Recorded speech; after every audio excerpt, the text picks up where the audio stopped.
Hello, I'm Linda Ann Smith, and this is my response to Mixed Media Morsels by Cat Hand.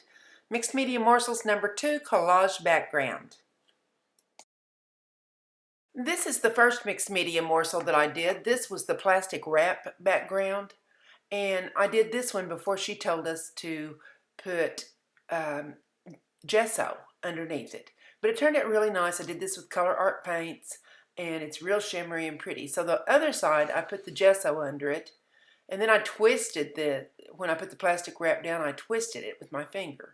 So this turned out pretty nice too. I'm going to show you up close. I really like the little twisty areas that I got in that. But it really didn't work for me the way that she said it should work, because I think my paint was too thick.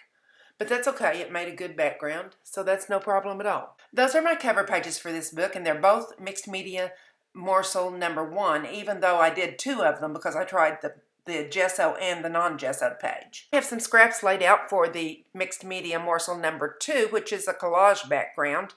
And some of them may be a little bit too heavy to use. That cardstock where the decorative punches were punched out of it is a little heavy. I probably won't end up using that.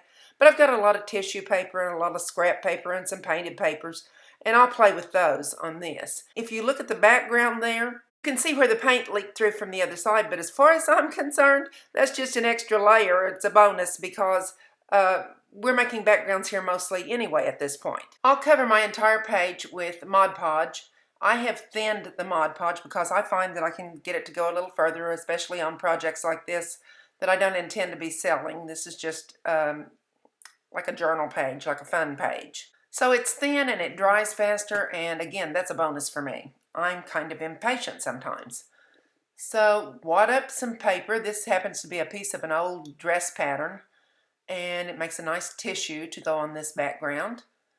I love the patterns for collage papers. This is a napkin, really bright, pretty napkin, and I'm going to separate this from the background sheet. Almost all napkins are double layered, so you have to separate them. I don't want them falling apart after I put them on. So now it's just a matter of tearing up paper and gluing it on, putting it all over this page. I'm going to wad up some of it I'm not going to wad up. But just to give it some texture here and there is what the wadding is for. That Mod Podge dried so fast this time that I messed around too long and I had to go back and put some more underneath. That didn't catch it. I'm putting it on top and underneath. You can choose to put it just underneath if you wish. But I'm fairly confident that the markers that I'm going to use are going to work on top of the Mod Podge, so I'm not worried about getting it on top, and it just adds another seal. I'll work with this, sometimes completely obscuring the layer beneath, but I'll work on it layer by layer until I get something that I like.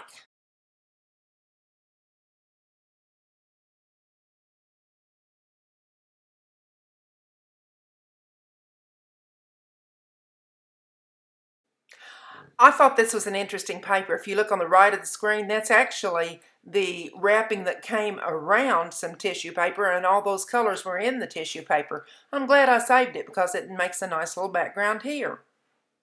I'm pretty sure you don't need instructions on how to glue one piece of paper on top of another one, so I'm going to speed this to the maximum and we'll go on through this really fast.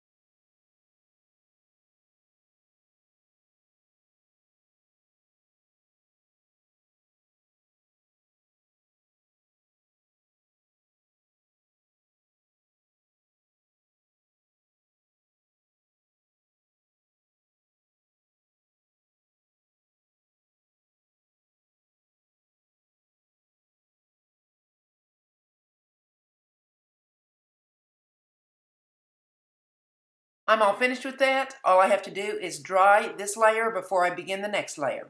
After this was dry and I turned the camera back on, oh, the joys of being a fairly new video creator. Look how long this is. Look at my long fingers on here.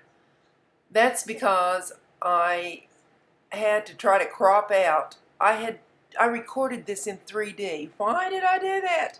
Because my camera comes on in 3D and I have to change it to 2D. But anyway, that won't that won't keep me from finishing this. I'm a little frustrated with it, but just laugh along with me. First of all, I make an initial. My initial is an L inside of an S. L for Linda, Ann, and S for Smith. And I sketched that on here with an ink pen very lightly because I'm not used to doing it this large. But this is the way I sign my paintings. So now I'm taking a Sharpie and going over those lines and making them much, much thicker in some areas and leaving some areas kind of thin so that this swings around nice and gracefully. Get out your 3D glasses. This is what a little peek at what I actually filmed, and I cropped it down so that you wouldn't have to look at the craziness of two of me, one in 3D and one in fairly natural light. For that reason, we're going to skip through this really fast again, and I'm just drawing. That's all I'm doing is just drawing and thickening that line. And I'll go back in a few moments and do some embellishments on this.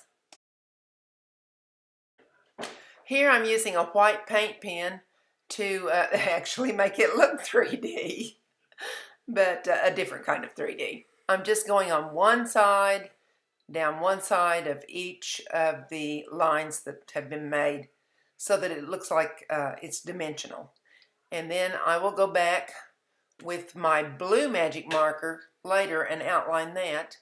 I'm also going to use the white magic marker to do some little dots, which is the same thing that Cat Hand did on hers. She did some dots. But I keep going over the paint because some of these paint markers just aren't very opaque. And so I wanted it to show up just a little better. I don't care if the dots on the black background show up all that much, but I did want the dimensional areas to show up. So now I'm outlining it with a blue Sharpie. And I think that really begins to bring everything out.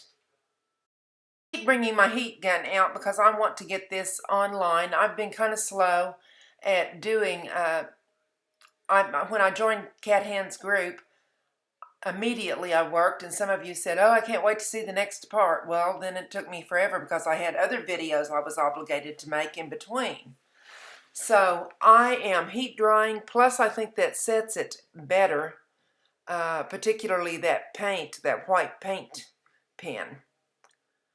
And then I can go back with my Sharpies and embellish the edges a bit. I did kind of diamond shapes at the top and the bottom, and in between the white dots, outlining everything. But when I got to the sides, I just did little circles, like kind of like beadwork, like a big bead and a little bead, a big white bead and a little blue bead. And this just kind of framed it and set it off, made it look a little better. So I don't know about you, but I'm ready to get rid of this picture before it gives me a headache. I covered the entire thing with the final coat of Mod Podge, and here's some still pictures from my iPhone. It is finished, some of the detail work, and my complete signature under the initial. I hope you enjoyed this video. I'll try to get back with more mixed media morsels soon. In the meantime, I hope you'll like, subscribe.